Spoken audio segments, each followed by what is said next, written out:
మ్యాచ్‌కి ముందు కావ్య పిన్ని వచ్చి కాలరా ప్యారడైస్ బిర్యానీ దులకపోయింది. ఆడ మంచి మటన్ బిర్యానీ అందులో 2 ఏడాకుల బుడ్డలేసి తినిపించింది. ఇక పిన్ని సూపర్ సూపర్ తినిపించింది. ఇక అన్నం వచ్చి తినిపించినాక గ్రౌండ్‌లో వచ్చి దింపిపోయింది. ఇక గప్పటి నుంచి ఏమైంది ఏమో ఇక తిన్నదాక వండుకున్నా.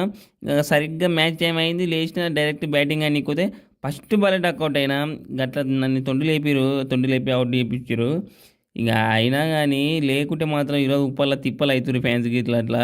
ఇక యాపాటికి అయితే ఏంది కావ్య పిన్ని వెంకటేష్ మా ఇద్దరు కలిపి బిర్యానీ బాగా తినిపించారు. మళ్ళాసారి ఇంక నాకు ఈ నుంచి హైదరాబాద్ విడిచిపెట్టి ఊపిరి అవుతలేదు. ఇంకా తిన్నాకైతే లస్సి తాపిరు. ఇంతవరకు మా టీంలో పరాగ్ అని ఇట్లా ఒక్క పాన్ గిట్ల తినిపించలేదు ఇంతవరకు. ఇక నాకైతే ఇంకా వచ్చేసరికి హైదరాబాద్లో ఉండాలనిపిస్తుంది. ఇన్నే ఉంటా చూసుకుంటుండండి. ఇక నా వల్ల అయితే ఎత్తులే ఇంకా హైదరాబాద్ విడిచిపెట్టి పోను. ఈయనే మటన్ బిర్యానీ 2 పూటలు లస్సి గిసి తాగుకుంటూ ఇన్నే ఉంటా.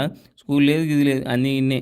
భయ ఐపీఎల్ జరిగే అన్ని మ్యాచ్లకు జెన్యున్ ప్రెడిక్షన్ క్రిక్ బస్ గురు టెలిగ్రామ్ ఛానల్ చెప్తుంది. ఇక రేపటి మ్యాచ్ ఏది గెలుస్తుందో కూడా తెలుసుకోనికే ఇక టెలిగ్రామ్లో జాయిన్ కాండి. ఓన్లీ ప్రెడిక్షన్ మాత్రమే ఉంటుంది. లింక్ కామెంట్ బాక్స్లో ఉంటుంది, జాయిన్ కాండి.